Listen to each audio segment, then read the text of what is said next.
12 p.m. here in Miami. All right, let's go for it. We got a lot to get through today. Boom. Good stuff on the docket. Couple quick logistics.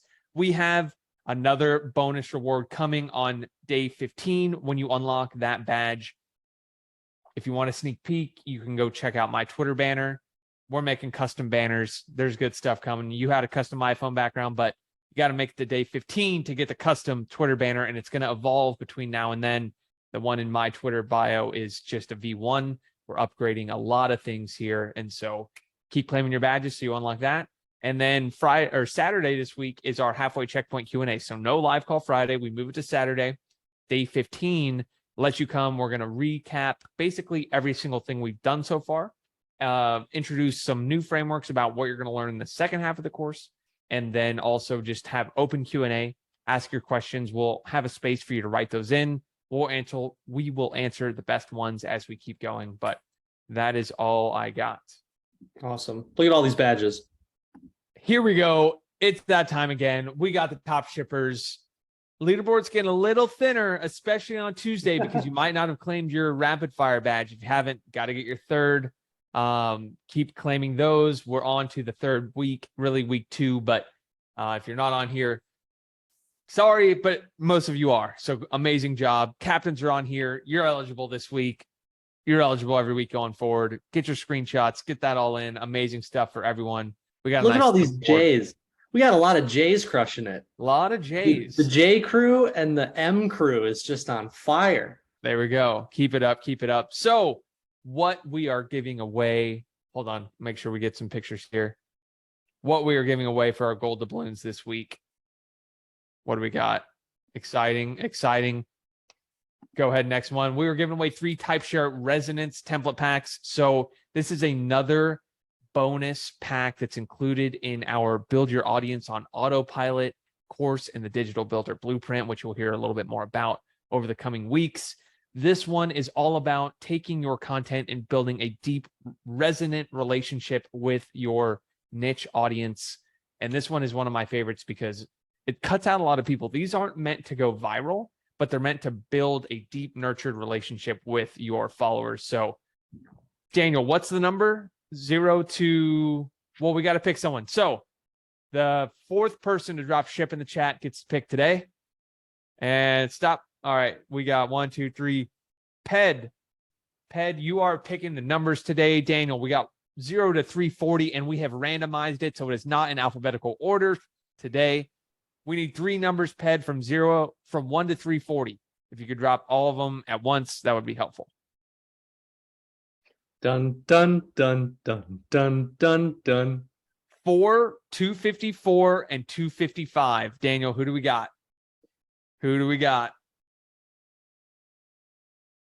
We need background music for this part because it's suspense. We need we got Yanni, Captain's Table member. Congrats, Yanni. We got, and an alumni mentor on the Shipper Success team. Amazing stuff, Yanni. Well deserved. 2 more. We got 2 more. Daniel's crunching the numbers. Leon, no last name for Leon. We'll find it. But Milet Williams. So we got Leon, or is that one person? Leon Benj. That's 2. So we got Leon Benj and Milet Williams. Congrats. Amazing stuff. We will add those directly to your TypeShare accounts. Amazing. I'm going to be honest, though. The balloons are going to upgrade over the next 2 weeks. The balloons are going to get more and more valuable because the list is going to get smaller and smaller and smaller. So keep that up. Amazing stuff. We love it. Great job. Keep it up. All that. Epic. Couple shipper shout outs. Go for it, Cole. So we got some of these made me really smile this week. So one, I always love anytime you go, I didn't realize I enjoy writing so much. That's kind of the whole point. I mean, we hear it every cohort. There's a lot of people that come in that go, I never thought of myself as a writer. I never thought I could write. I never enjoyed writing. And then you get 5-10 days into it and you go, oh, this is actually really fun. And that is kind of always our whole mission here, is how do we make this feel like a game versus a homework task, right? So love seeing it. This also 12,000 views, first 10 days. I said this on the last session. Imagine you have to read your writing in front of 12,000 people tomorrow morning Mhm. in an auditorium. Every person here would be like, oh my gosh, I need special training in order to do that. Right. But for some reason on the internet, we totally devalue this and we go, oh, well, I don't have 10 million followers and a gazillion views, so I guess it doesn't matter. No, 12,000 people is a lot of people. Right. So take that to heart, celebrate that. That's amazing. Type-share templates are just ridiculous. This made me smile. The whole point of the templates is to give you, it's like the first time you go bowling, right? The first time you go bowling, you want the bumpers. You want the bumpers, otherwise it's going to be very frustrating when you just are throwing gutter balls, right? So the templates are really just bumpers so that you can learn, okay, what are the fundamentals of writing? What are some of the proven things that have worked for other people? And then the more that you learn, the more that you're inherently going to create templates for yourself. You're going to know which ones you like and which ones you go back to. So love seeing that. I'm really glad that it's helpful. This is my favorite one. What I thought would do bad ended up being one of my best performing posts. If I had a nickel for every time I wrote something, thought it was terrible and no one was going to like it, and then that thing became my most viral post of the month, I could just buy all the Bitcoin and go have a yacht and retire in the sunset. Like, it happens to everyone all the time. So if you have this feeling where you go, I feel like I wrote this and it's not very good, and I don't know, no one's going to like it, there is a 50% chance that that feeling is actually the opposite of what's going to happen. You're going to put it out into the world, and then everyone's going to go, oh my gosh, this really resonates with me. So just keep that in mind, is that when you question yourself, that's not always a perfect signal. You need to put yourself out there and you need to see what resonates with people after you hit publish. So love seeing that. Let's get it rocking. All right, here we are on the course guide. Who's still using the course guide? I check it off every single day. Every single day, click that checkbox when I hit publish. It's a little dopamine hit on top of the type-share streak, on top of all that. Good stuff. Keep it up. All right, to claim your next badge, you are going to comment on the replay today with a single sentence opener. Then you can also read the text-based curriculum and the deep dive. Let us know, how are the deep dives? I know it's a little bit extra to go and read those. We put them there just because they're bonuses, really. And as you claim today's badge, you will also get the one-page formatting checklist in the bonus curriculum. If you've been unlocking those, staying up with everything, you're getting a lot. You're getting a lot. Keep it all top of mind. You got all that stuff at your disposal forever. So keep going. All right. Diving in today, we're talking all things formatting, all things writing rhythms, all things preparing to write, to be able to write faster, to write more engaging stuff. So Cole, you want to talk about your framework for prepping the page? Yeah, we said it in the beginning as people were coming in. Formatting is the easiest upgrade you can make to your writing. You could take two pieces of writing that are the same exact words, and if one is formatted well and one is formatted poorly, the reader is going to value them completely differently. And so the reason we say formatting is such a huge upgrade is because the moment you see some of these techniques and you start using them, you don't even have to change how you're writing it. It's just the way you're presenting it makes the reader go, oh, I just immediately assume that this is high quality just because of the way that you're organizing it. So this idea of prepping the page is, most people think of writing as linear. They go, I sit down to write and I need to write the first word and then the second word and then the third word and then the fourth word. And then, oh, I actually didn't like the third word. I'm going to go back. Okay, let me start again. 1, 2, 3, 4. And they keep going back and forth linearly until they fill down the page, right? If this resonates with anyone, throw this in the chat, right? Have you ever written the first sentence and then gone, oh, that's terrible, and then you delete it? And then you write two sentences and then you're like, I hate the second sentence, but I like the first sentence. And then you try again, right? And that's what makes writing take so long. And so not only a formatting technique, but a speed writing technique is doing what we call prepping the page. And prepping the page is where, before you even start writing, you have a working title. You make a note to yourself of what's kind of the credibility I'm telling the reader. Why should they trust me in the intro? You bold your main points. You say, these are the buckets of ideas that I'm going to cover. And then you make a note of, okay, and conclusion, if I want one, how do I want to leave the reader?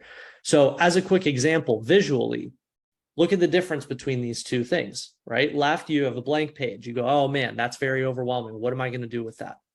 On the right, you immediately have a sense of where this is going. That's why we create templates. You go, okay, in the intro, I got to say something about this. In this first subhead, this is going to be my first idea. In the second subhead, this is going to be my next idea, right? And so the goal is, how can you create the skeleton before you even start writing? That's the big idea here. I've gotten to watch Cole do this in real life, and it's crazy to me that most people don't realize you should do this, and that writing is mostly filling in the lines of an outline. I mean, I get the hair on my arm stands up when I look at that page on the left. That idea of, I got to just start writing on there, and I'm going to just write this whole thing from the first word to the last word. That's not how it works.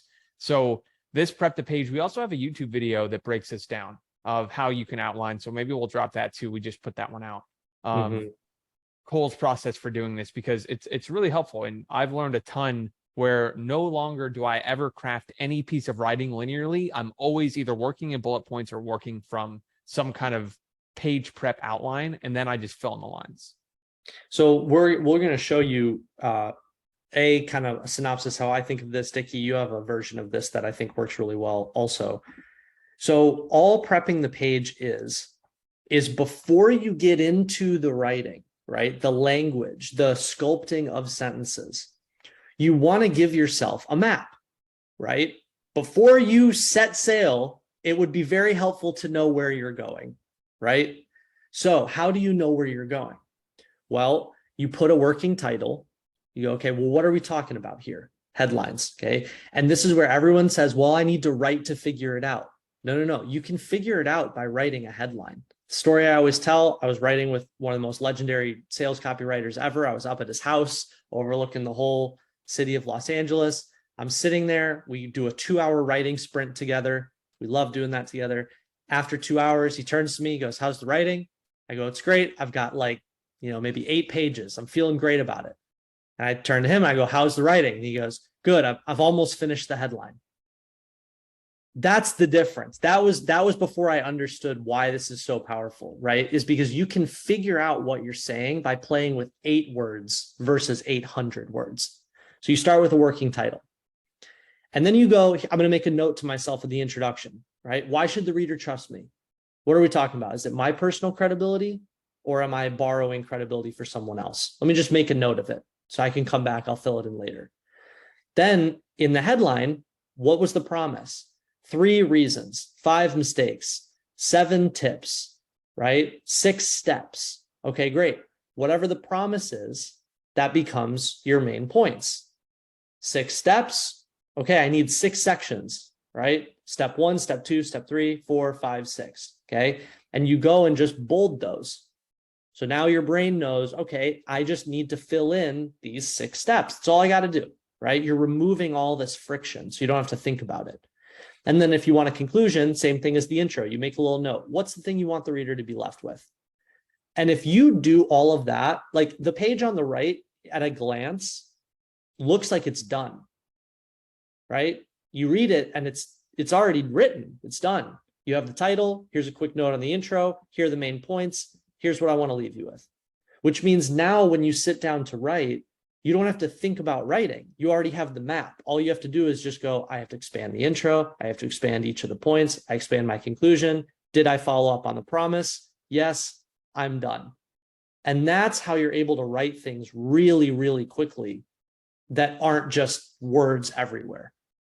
Does anyone have a process for doing something like this? Drop in the chat. Are you prepping the page right now, or are you writing linearly? And if you are writing linearly, are you going to change that in the future?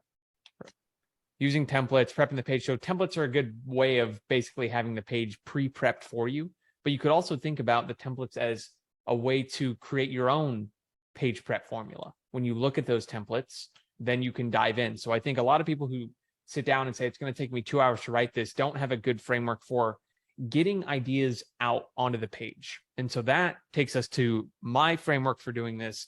And feel free to steal these. Feel free to put these at the top. I have these. They're on my other They're not next to me, but I have 6 questions that I put at the top of every single piece of writing. If I'm writing an email and it's a longer drawn out email, I'll put this on there. If I'm writing sales copy, if I'm writing a marketing email, if I'm writing an atomic essay, a Twitter thread, whatever it is, I start with these 6 questions because all I'm trying to do is get momentum. And when I add these questions, I put them on the page just so I can start typing, right? I usually will have some kind of brain dump bullet point list that I'll do the night before. And then I'll drop these questions at the top and just start answering them because this is the raw material for your writing. What problem am I solving? Start with that, right? Start brain dumping ideas. I'm, helping beginner runners run their first 5K without pain. I'm helping them buy their first pair of shoes. Whose problem am I solving? This lets you go, okay, not only do I know what problem, I know who I'm going to address it to. Benefits unlocking, right? You get back to empathetic writing. So I'm helping them do X, Y, and Z. You're going to be able to communicate that well. This 4th one, promise. So it's kind of some combination of the first 3, right? I'm solving a problem to unlock a benefit for a specific person. That's the promise I'm making. So those are my first 4 questions. And then the last 2, what emotion am I generating? This one I got from Sean Fury. And it's, what do I want my reader to feel as they're reading this? So it could be like, aha, or I didn't know you could do that, or it could be surprise, it could be laughter, whatever you want to put yourself in the shoes of the reader and say, when they get to this part, they're going to feel this click, right? And when you put that out there, that's what you're trying to generate as well. And then lastly, what's the next action my reader should take? There's not always something on this, but for a lot of people, it can be either follow me, or it could be, go do X, Y, and Z in some kind of summary takeaway. So I love these questions because I know I will never look at a blank page. That's the only, if there's any benefit to this, it's I'm never sitting down staring at a blank page when I actually have to write something. I know these are going to be there and allow me to just start filling in bullet points. And then after about 5-10 minutes, I know I have enough raw material to then transfer it over to TypeShare and start writing there. Yep. This is just, we're circling around it. So I want to double click on it is you start to realize that the majority of writing is not the writing itself. It's the thinking, right? It's what's the idea? What's the problem? What's the emotion, right? I've gone and for years, I've gone and sat in rooms of the highest paid, most successful sales copywriters on the planet. And they go do these masterminds, and I've been to a couple, and you'll sit in the room, 10 people, and the whole conversation is all around, well, what do you think the person's really asking themselves? It's a thinking conversation, right? It's not people sitting there being like, oh, I bet if I use the adjective awesome instead of great, everyone's going to read my writing, right? It's a thinking. So the whole idea of prepping the page and asking these questions is organizing your thinking so that by the time you sit down to write, you're like, I know exactly what I need to say. That's the whole unlock here. Yeah, for me, 95% of my writing happens away from the keyboard. By the time I get to sit down, right, I'm either on a walk or in a conversation or somewhere in a journal. By the time I'm sitting down at my keyboard, it's just figuring what the pieces need to go together. I already have pretty much all the raw material. Yeah. So templates, right? If you've used them, let us know in the chat. If you haven't, I highly encourage you check them out, because I would say 50% of the benefit of using a template is that it shows you the structure, right? You can change it around, you can play with it, you can customize it however you'd like, but it shows you a structure so that you go, okay, I understand where I plug this idea in. I understand where I plug this idea in. And that's such a helpful way. Like, I wish I had that 10 years ago. I didn't have that.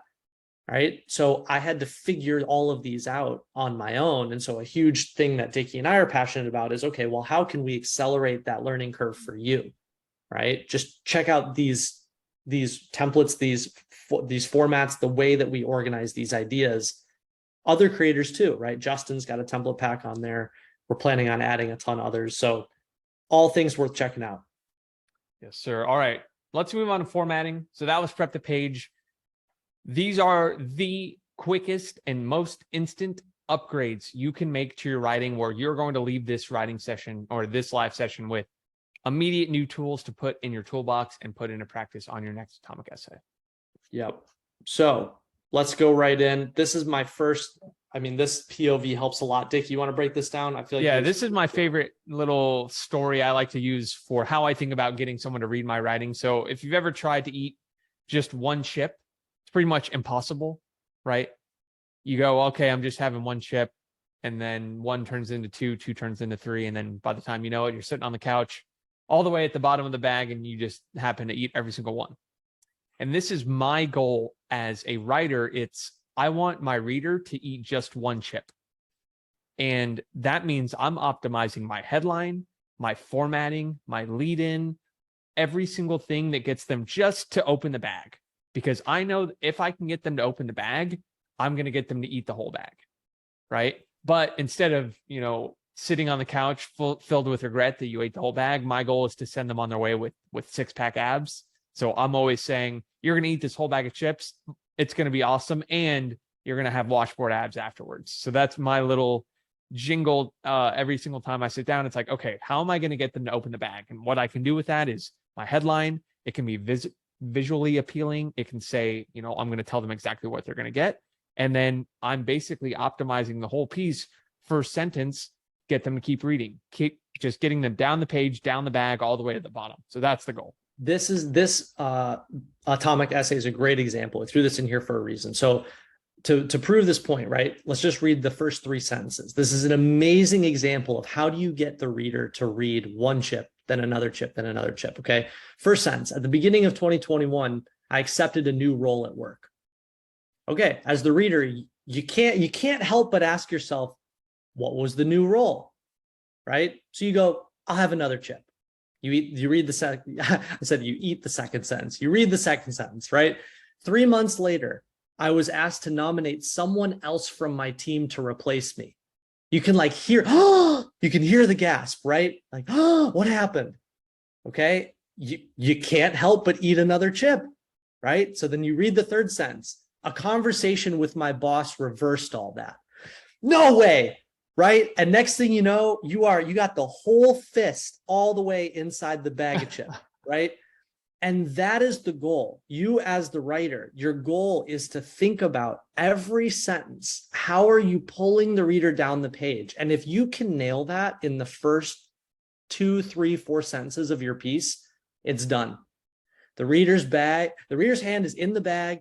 Their fingers are full of salt and vinegar, and they are going to read that entire thing. And if you get them to the bottom and they love what they just read, they are going to click to your profile, open another bag of chips, and do the whole thing all over again. Right? So this is the way to think about the writing, is how are you pulling the reader down the page? So how do we do that? It all starts with what we did last week or on Friday of, I was telling you guys, you lose track of time during Ship 30 cohorts. The middle is a little bit of a malaise. You just days are just passing by. But the very first thing is figuring out your headline. From there, it's all about your first sentence. And Yes. if you walk out of this live call ever writing more than one sentence as your initial first sentence opener, you've made a mistake, because it's the easiest upgrade you can make. And there are 6 proven ways to write them. So why don't we dive into these a little bit? Yeah. And I want to just double click, Dickie, on what you said, because that's really important. Is what we're talking about is a single sentence. When you open a piece and you see a 4-sentence paragraph is the first thing, your brain can't help but go, that's exhausting. You don't know why it's exhausting, but you decide that it's exhausting, right? One of the biggest unlocks that I've ever discovered in writing online is if you open with a short or medium length single sentence, the reader eats that first chip like it's air, right? And then they're off and running. So what are the types of single sentence openers that work? Okay, well, first is a strong declarative sentence, right? Becoming successful doesn't just happen. The wealthiest people in the world have the simplest investment portfolios. You read something like that and it comes at you with this level of conviction that you just go, okay, tell me why. Mm-hmm. Right? It's someone showing up and just throwing their flag in the ground, and you're like, okay, I'm all right. You got a strong opinion. Let's go. Why do you think this? And so if you can open with a strong declarative sentence, you not only have clarity for yourself of where you're going, but you're telling the reader, flag in the ground, this is exactly where we're going. And it makes it very easy for them to go, do I have the right bag of chips? Yes or no? So does anyone here follow tech, like tech investing? Andreessen Horowitz or Adam Newman just had his new company funded. So this came out, and I'll wait in the chat. But basically, Cole, I don't know. Are you able to open a link if I send it to you in that window? No. Okay. Don't worry about it then. I'll just drop it in here. But basically, Mark Andreessen came out with a piece, controversial, right? Of we're backing Adam Newman, WeWork fame, with $250 million. And I just dropped the link in the chat. And the beauty of Ship 30 is you become a completely different reader, and you start to notice these things happen in real time. So here is the most prolific kind of tech investor in the world right now, making a very, what a lot of people will say controversial opinion. And boom, a one sentence opener. Our nation has a housing crisis. There you go. I sent it to waiting room participants. Hold on. There you go. Just like that. Our nation has a housing crisis. I saw that and I was like, it looks like Mark Andreessen is reading Ship 30. And he's been writing on the internet forever, because I went back and looked at some of his older ones and he doesn't do it with the first sentence. But there it is, right in the open, a super prolific writer. Our nation has a housing crisis. So you'll start to notice these everywhere where, of course, I got to keep reading. You're going to tell me we have a housing crisis and expect me not to keep reading? So yeah. I saw that and just, it reminded me of this live session. That, and again, I just want to put a cherry on top with this. The reason that works is because when you read a strong declarative sentence, our nation has a housing crisis, you can't help but hold the next chip in your hand and go, why? Why does our nation have a housing crisis? And then if he's good and he starts answering that in the very second sentence, you're starting to eat more chips, right? You're always thinking, what is the next thing that the reader needs in order to get pulled down the page? That's the whole game. The whole game of writing is that. So that's one. Another great one, we talked about this with headlines. You can do the same thing with the first sentence of your piece, is the question opener, right? Did you know the average millennial has less than $10,000 in their savings account? No, I didn't. Go on, right? What's the difference between someone who goes pro versus someone who remains an amateur? If you're sitting there and you're like, I want to become a high performer, you go, I don't know what the difference is. Go on, right? So whether you're using a question headline or a question first sentence opener, what you're thinking about is, what is the reader asking themselves? And whatever the reader's asking themselves, literally say that in a question. And the reader's going to sit there and go, hey, this is so crazy. I was just asking myself this question, right? And then they're going to start reading. So the question opener is a really effective way of getting in the reader's head and going, I understand what question you're asking yourself, right? We do this in Ship 30 all the time, right? Have you ever wondered why some headlines catch fire and other headlines don't? Right? You're like, yeah, I do wonder that, right? Have you ever wondered why some writers get paid ridiculous amounts of money and other writers are charging less than minimum wage? Yeah. I was just asking myself that, right? So it's a way of getting in the reader's head.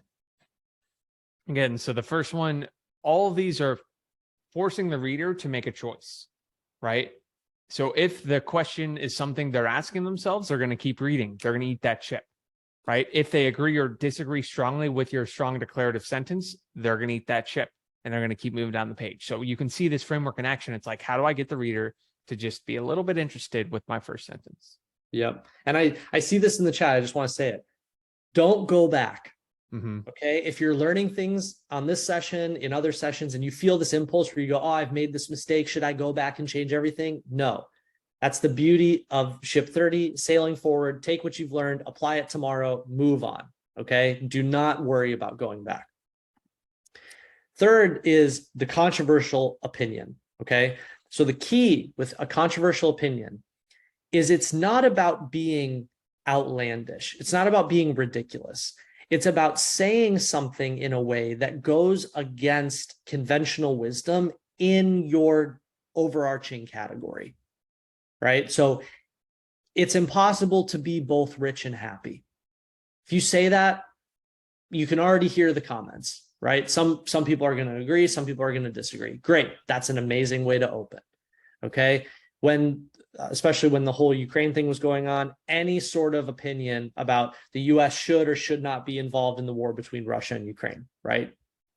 Controversial opinion. You could hear the comments. If you drive a Tesla, you don't actually care about the environment. You just want people to think you do.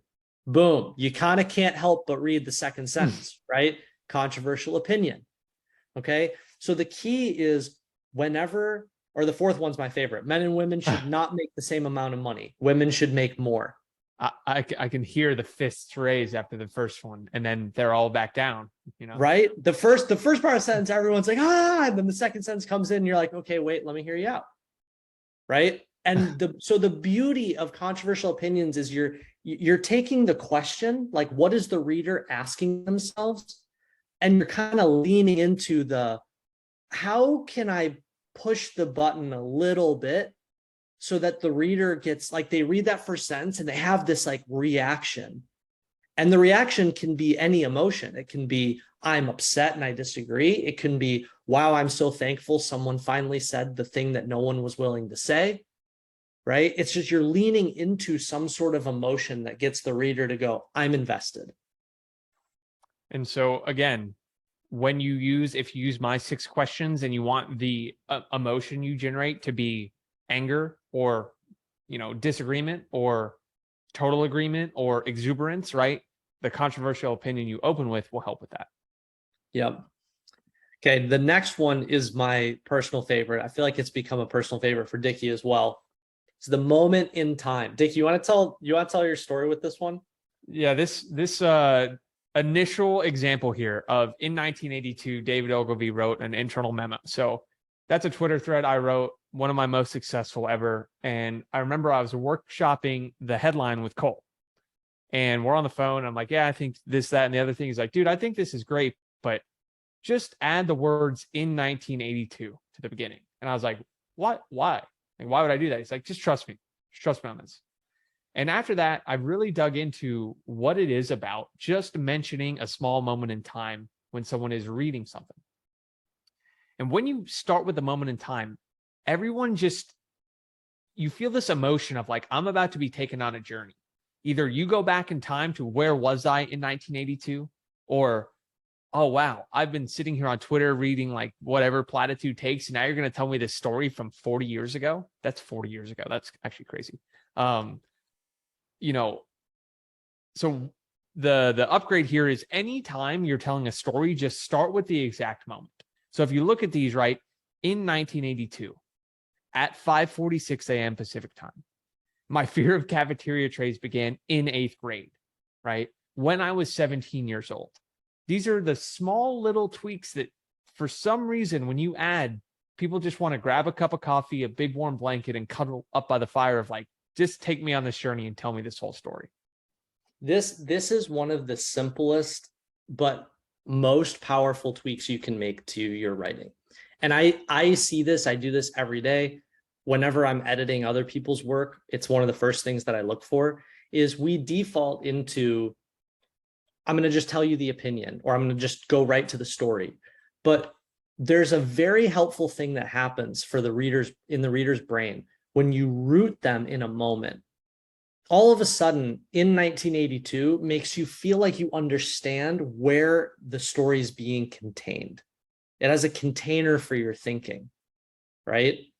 And same thing, right? If I tell you a story, hey, my fear of cafeteria trays went like this, and this is what happened and all this stuff. The whole time the reader's going, amazing, but like when did all this start? Right? So just by saying it all started in 8th grade, everyone here, you can't help but be like, take me on the journey, right? It all began in 1776, right? Like you hear it. So it's a very small technique, but when you inject it into your writing, all of a sudden you're immediately transporting the reader to a moment. And it's super effective in headlines, in first sentences, in main points, in conclusions, everywhere. Yep. And once you find a good moment in time, you can reuse it over and over and over. Yes. All right, let's keep rocking. All right. Next one is the vulnerable statement opener. So this is a spectrum. One of the most common questions I get asked all the time is, do I have to go and air my dirty laundry on the internet? No, of course you don't. Being vulnerable is a spectrum, right? So for some people, even just saying, I've never been a very social person is vulnerable. Now, is that a level 10 vulnerable statement? No, it's a level 1 vulnerable statement. But there's something about it that makes the reader feel like you're opening up to them. And this, you talk about like, what is some of the highest performing content on the internet? It's people opening up to each other, right? There's a reason why one of the biggest categories on YouTube is YouTubers talking at the camera being like, today, this is what I was feeling, right? And their thumbnail is them like crying, right? It's because people want to feel like they're being opened up to, okay? Versus something maybe a little bit higher on the spectrum. By the time I closed the doors of my first company, I'd lost more than $10 million of investor money, right? There's a lot of people that would go, oh my gosh, I am so embarrassed by this. I would never want to write about it. But if you can lean into it, that's an amazing first sentence, right? Because think about how many people go, I want to know what the story was like. So it's all about just opening up a little bit to the reader. And what's cool about these openers, or when you find one that works, you can actually feed it back into the endless idea generator. I call this finding your scroll stopper, which are all the things in your life that if you opened with a sentence would get someone to read. So like I have a couple examples of when I was 12 years old, I was a top 5 Call of Duty player in Florida. And when I was 8 years old, I was a professional speed cuber, right? I can start just about any piece with one of those 2 little traits. And it's like, I kind of want to read this. And you find that, and it's like, okay, everyone sitting on this call has some kind of scroll stopper with whatever your niche is at this moment. Some kind of either vulnerable or declarative statement or interesting thing that if you just use time and time again are going to hook readers. And then you can feed that into the top of the EIG of, hey, what are all the mistakes, lessons I learned as a professional speed cuber in 4th grade, right? All these different, it just comes up with a ton of ideas. So just keep that in mind is something you can reuse and reuse. Yeah, this is a great one of, like Tiki said, when you find one that works, you'd be shocked how many times you can use it talking about different stories. And what was yours, things. Cole? With World Mine of was, Warcraft? yeah, it was the previous one. It was the moment in time one. When I was 17 years old, I became one of the highest ranked World of Warcraft players in North America. Contrary to popular belief, this was a vulnerable statement for me. I was a huge nerd, and I thought if I told anybody, everyone would just make fun of me and be like, that was super weird. And then I wrote about it on the internet. Turns out everyone was fascinated by that. And I reused that sentence. I'm not joking, hundreds and hundreds and hundreds and hundreds of times. Yeah. How fast can you type that? Like instant, right? And yet, yes, so, you can use the exact same one time and time and time again. Yes. That's the beauty. Okay. Then the last one, this one I find people don't use very often, but it is a really great one, which is finding weird, unique insights. So did you know that 85% of the world's oxygen comes from phytoplankton? First sentence, boom. I did not wake up this morning interested reading about phytoplankton, but I read that and I go, that is fascinating. Give me another kelp chip, right? You can't help but want more. California is not the largest state in the US. Alaska is. Whoa, what? Didn't know that. Keep reading, right? So anytime, the magic combination here is whatever category you're writing in, right? Whatever your niche is, you want to think about what are the weird data points or the weird insights that most people don't know, and how can you open with that? If anyone is like into documentaries, there was a documentary that came out in the pandemic called Seaspiracy, right? It was all about fishing and how big fishing is ruining our oceans and all these things, right? The whole documentary is nothing but these weird insights. And every time you're thinking that you're getting bored and you're going to fall off, they hit you with another weird insight. And you're like, well, I didn't know that about dolphins. Now I got to keep watching, right? So the weird, unique data point or insight is an amazing way of pulling the reader in again and again and again.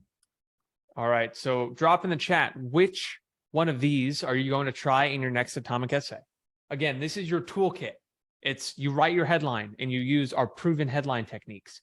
Then you got to write your first sentence. and I got to pick one from this 6 toolkit. If you go, so I've been writing atomic essays all cohort and been using these frameworks. You can go look at my formatting and my first sentence and see these frameworks in action if you want some examples of differentiating, because I've been using moments of time. I've had some weird, unique insights. So I love it.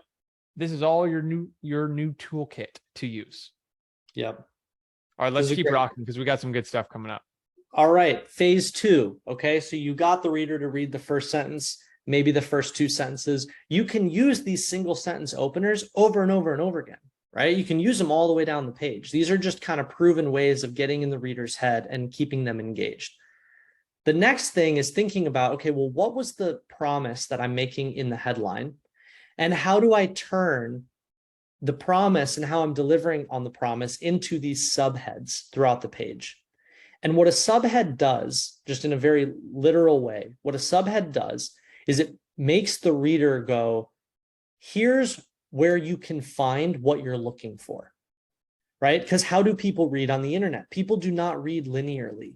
It's when you're scrolling, you do not click on something, sit down, clear your calendar for the day, pour yourself a hot cup of coffee, and then start reading each word linearly, right? No one does that. Why? Because we don't know yet if this is for us. We're always scrolling and clicking, trying to figure out, is this the thing I'm looking for? So how do readers read? They read the headline, and then where does your eye immediately go? Your eye skips all of the text and it goes to the first bolded subhead. Online cohorts provide fantastic instruction, right? You can't help it. You did that in a millisecond. And then what'd you do after that? You read the second one. You will never meet as many great people in such a small space, right? You're reading the bolded things. And if you read the headline and the bolded main points, then you decide, okay, this seems like it might be what I'm looking for. It might be worth my time. Then you go back to the beginning and you start reading. Okay. And in some cases, the reader doesn't even go back to the beginning. The reader goes, oh, this first subhead resonates with me. I'm just going to start reading there.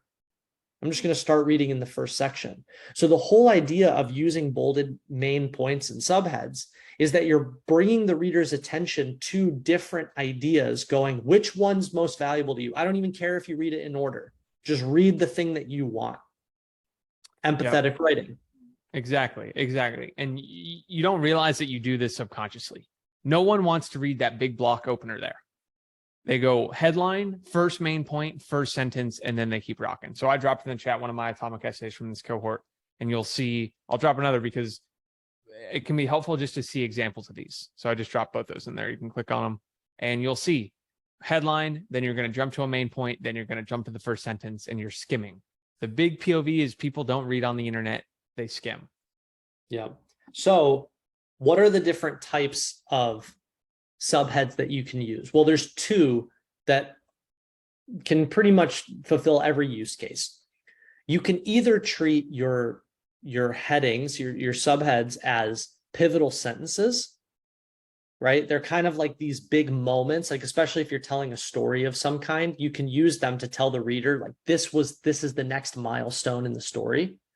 Or you can use them as section dividers, right? It might be a word, or it might be a statement, or it might be a name of a section. And you're going, okay, well, here's this idea, here's this idea, here's this idea, right? And both work. Both are really, really great.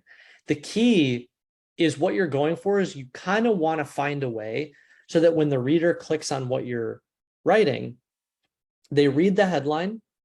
And when they skim the subheads kind of tell a story.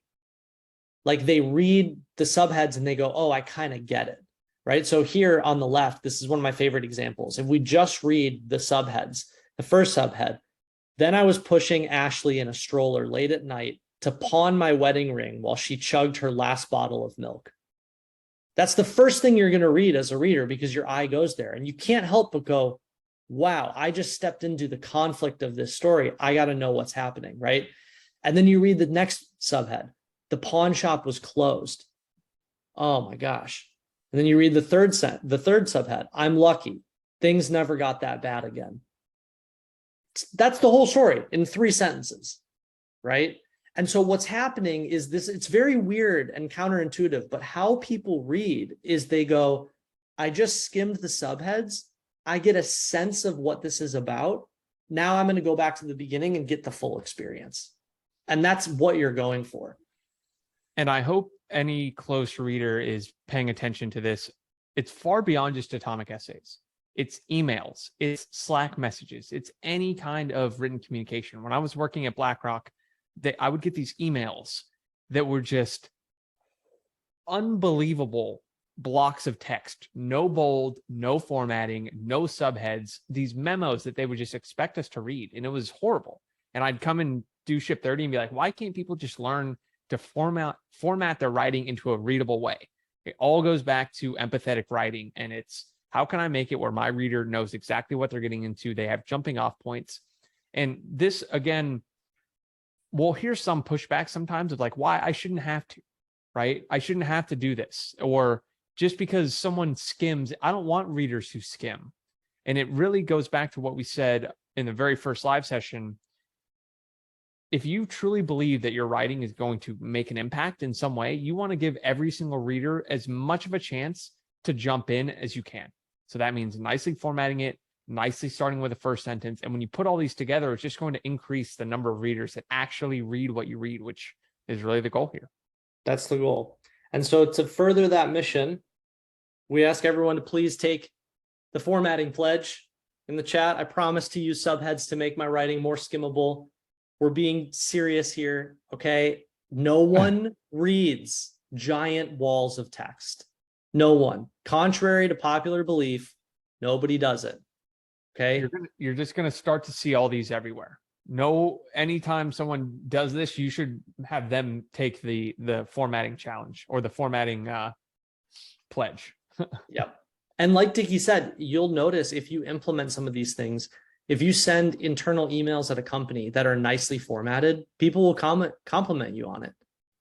Like, people appreciate brevity. They appreciate organization. They appreciate the fact that you worked hard to make their life easier.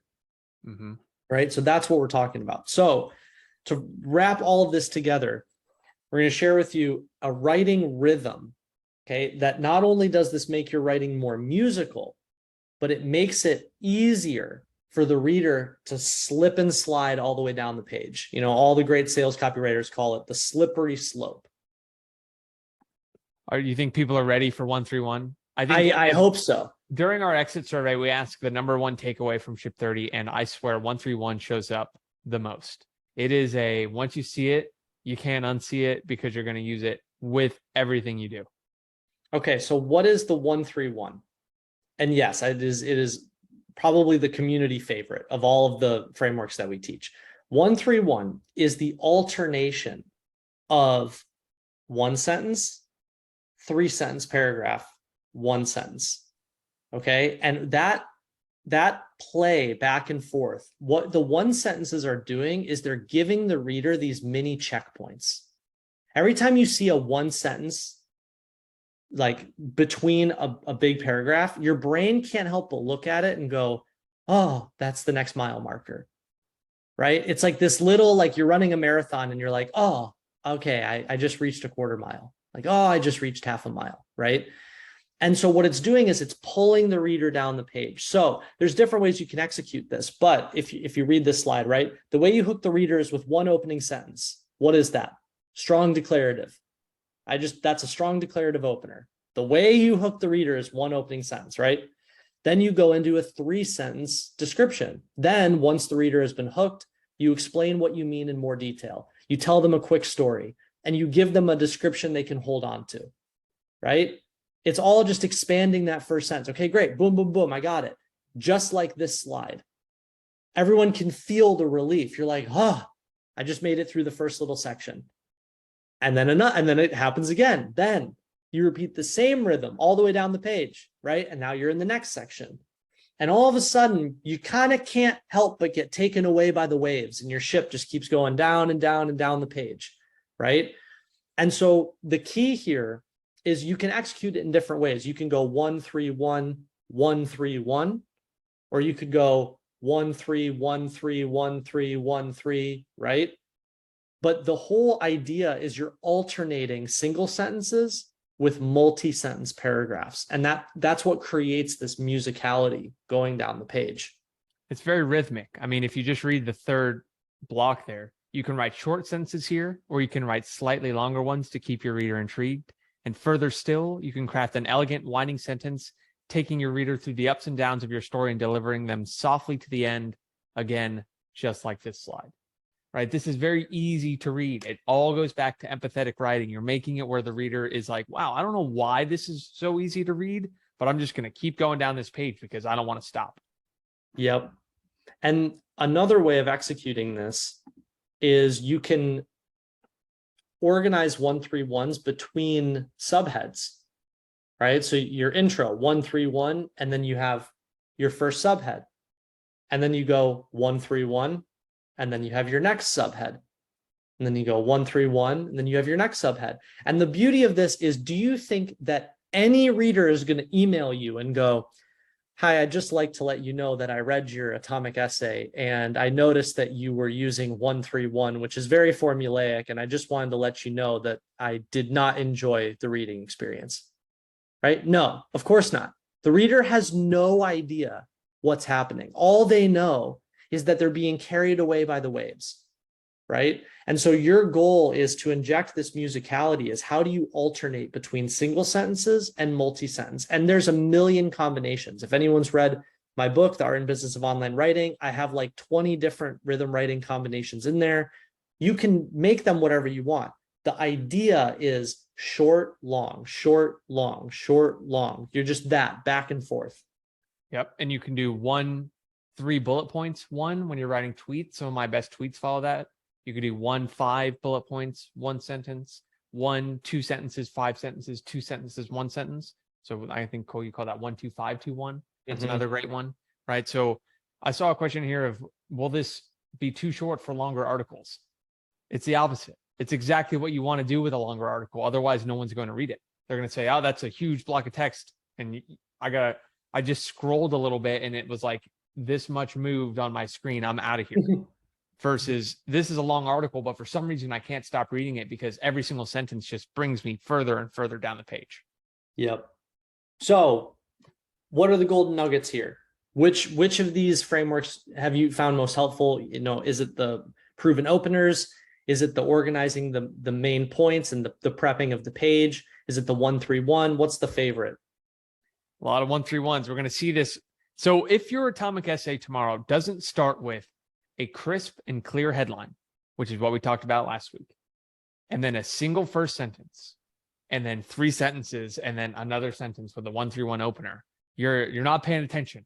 You don't get your extra credit, right? When we see the 1-3-1 in the wild, I love it because right away on whatever day we have tomorrow, 11, 12, you're going to see 1-3-1s everywhere, or you're going to see strong controversial opinion openers, or you're going to see weird, unique insights. All of these are just new frameworks. And I hope if you have any takeaway from this session is that great writing is assembled. Yes. It doesn't just happen. It is assembled. There's all these building blocks. You have 1-3-1, you have your idea, you have your headline, you have your main points. All of that is decided, and then you're just filling in the lines. And so we call this our formatting and writing rhythm section, but it's really an outlining and an understanding of how you don't just sit down and pour words onto the page. You're filling in the lines once you have these frameworks. Daniel, maybe you can throw it in the chat, but in one of our captain's table mastermind calls last week or 2 weeks ago, we did this specifically with prepping the page and around even like writing a book, writing an ebook, things like that. And we clipped out a piece of it. We put it on YouTube. Daniel, if you want to drop the link for everyone, if you want to go down the rabbit hole, this is a really helpful resource. It kind of just, again, walks through how do you go from I have an idea to prepping the page, assembling the ideas, and then now I can get into the writing. And that's, yeah, Dickie, you totally nailed it, is that great writing is assembled. Once you learn how these towers are built, that's all you're doing. You're sitting down and you're just building these Jenga towers over and over and over again. Yeah, Chris, just because quick question on LinkedIn. If you don't have formatting, you just got to resort to single sentences, right? So if you can't add bold, you can use, asterisks, or you can use line breaks. If you go look at some of my other LinkedIn posts, you'll see how I do it. But a regular LinkedIn post, no formatting. And so just like that. Amazing. All right. Well, just in our first 4 live sessions, we've done the mindset of a digital writer, coming up with ideas, creating headlines, and formatting and writing rhythms and outlines. You have every single thing you need to write on the internet at this point. Every single thing. We condensed a year's worth of writing curriculum into 4 live sessions, and we're going to build on that in the rest of the course with creating your own niche, writing on other platforms like LinkedIn and Twitter with Twitter threads and LinkedIn posts. Talk about analytics. We got a lot of good stuff coming up in the works, but I hope just pat yourselves on the back a little bit, because now you have this whole toolkit that you're going to be able to put into practice and write forever. So you have all of it at your disposal now, and now is kind of when the real fun begins, where we dig into some of the more advanced topics. All right, breakout rooms. Before that, Cole, if you jump to the next one, how you can claim your badge with today's session. Comment on the replay with one of your single sentence openers that you're going to use either from an old essay, if you rewrite just that part, or in your next essay. Drop that as a replay, as a reply. Make sure you read the formatting deep dive. It's a really good one. And then also read the text-based curriculum. After you claim this badge, you're going to get a 1-page formatting cheat sheet delivered to you from the ShipBot as part of the bonus curriculum. And then, as we said, next on Saturday with our halfway checkpoint live survey or live session, you are going to unlock the Ship Daily banner once you get there. So a lot of fun stuff coming up. Make sure you claim your badges. Congrats to those who won the doubloons as well. And then other than that, we're going to jump into some breakout rooms. So if you can't stick around, that's all we got for today, but we're going to do some fun breakout rooms. Highly encourage you to stay if you can.